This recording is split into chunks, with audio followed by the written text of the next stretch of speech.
இன்றே டவுன்லோட் செய்து உங்கள் ஃபேவரட் ஷோக்களை என்ஜாய் பண்ணுங்க. என்ன இது? இவரே இங்க வந்திருக்காரு.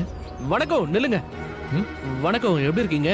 வாழ்க வளமுடன். எப்படி இருக்க? நான் நல்லா இருக்கேன். நீங்க உள்ளேயா போறீங்க? எல்லாம் ஓகே தானே? ஒன்னும் ப்ராப்ளம் இல்லையே? ஒன்னும் பிரச்சனை இல்ல.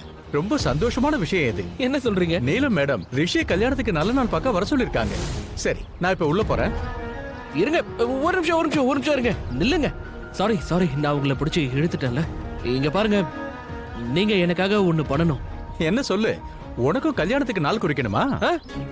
நான் வேணா நீலம் மேடத்துக்கிட்ட பேசுறேன். வீட்டுல எல்லாரும் என்ன எந்த அளவுக்கு மதிக்கிறாங்கன்னு தெரியும்ல. ஆமா, உள்ள எல்லாருமே உங்களுக்கு ரொம்ப மரியாதை கொடுக்கறாங்கதான். ஆனா நான் என்ன பத்தி பேசல. எனக்கு நாள் பாக்கணும்னா நானே உங்ககிட்ட வந்துருவேனே. ஜாதகத்தை எடுத்துக்கிட்டு பொண்ணை தூக்கிட்டு வந்துருவேன், அவ்வளவுதான். ஆனா எனக்கு பொண்ணு கிடைக்கணுமே. நான் கல்யாணம் பண்ணிக்க பொண்ணே கிடைக்க மாட்டேங்குது. இன்னும் நான் பொண்ணே பாக்கல, அதுக்குள்ள கல்யாணமா? நான் ஏன் கல்யாணத்தை பத்தி பேசல, ரிஷி ப்ரோ கல்யாணத்தை பத்தி பேசுறேன். அதாவது அவருக்கு கல்யாணம் நடக்க கூடாது. ஏன் கல்யாணம் நடக்க கூடாதா? எனக்கு ஒண்ணுமே புரியலையே. அது என்னன்னா, நீங்க உள்ள ரிஷி ப்ரோவோட கல்யாணத்துக்கு நல்ல நாள் பார்க்க போறீங்க. நீங்க அதை பண்ணக்கூடாது. ஆனா எதுக்குப்பா? நல்ல நாள் பார்க்க தானே என்ன வர சொல்லிருக்காங்க. ஆமாமா, அதுக்குதான் உங்களை வர சொல்லிருக்காங்க. யாரு உங்களை பார்க்க வேணாம்னு சொன்னா?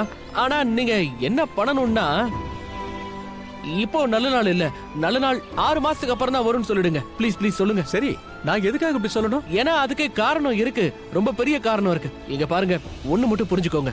இதுல ரிஷி ப்ரோ சந்தோஷம் இருக்கு.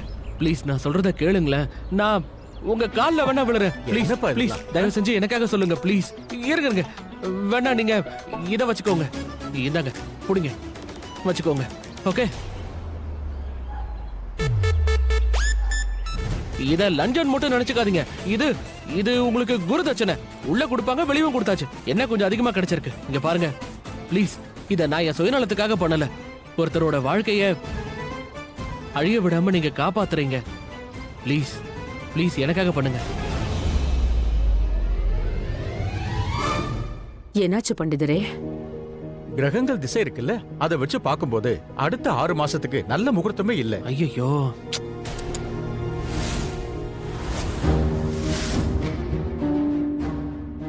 6 மாசம் ஆகுமா? நான் ஒண்ணு பண்றேன். நான் உங்க குரு கிட்ட பேசுறேன். அவர் நல்ல நாள் பார்த்து சொல்வாரு. ஆமா, நீ அதான் சரியா இருக்கும். 6 மாசம் வரைக்கும் எப்படி வெயிட் பண்ண முடியும்? எக்ஸாக்ட்லி. நாம எவ்வளவு நாள் இப்படி வெயிட் பண்றது? வெயிட் பண்ணி நான் கிழவி ஆயிடுவேன். அந்த லக்ஷ்மி என்னோட ரிஷிய ஃபுல்லா கண்ட்ரோல் பண்ணி வச்சிருப்பா. நான் என்னடானா ரிஷிய காதலிச்சோம், நான் தனியாவே இருக்க வேண்டியதா இருக்கும். நீங்களாம் என்ன பேசிட்டு இருக்கீங்க? பண்டிதர் வந்து சொல்றாருன்னா அதுல ஒரு அர்த்தம் இருக்கத்தான் செய்யும். இல்ல ஆண்டி, எனக்கு இப்படி தோணல. இவரோட குரு கிட்ட நம்ம பேசித்தான் ஆகணும். நீலம், சரிக்கிற, நான் அவருக்கு கால் பண்றேன்.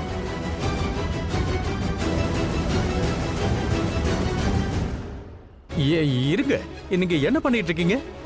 இது அவரு தியானம் செய்யற நேரம். இப்ப அவர்கிட்ட பேசுறது சரியில்லை. நான் ஒண்ணு செய்யறேன். நான் மறுபடியும் கிரகங்கள் திசையை பாக்குறேன். இந்த தடவை பொண்ணோட ஜாதகத்தை வச்சு பாக்குறேன். நல்ல நாள் கிடைக்கதானே பார்க்கலாம். சரி ப்ளீஸ்.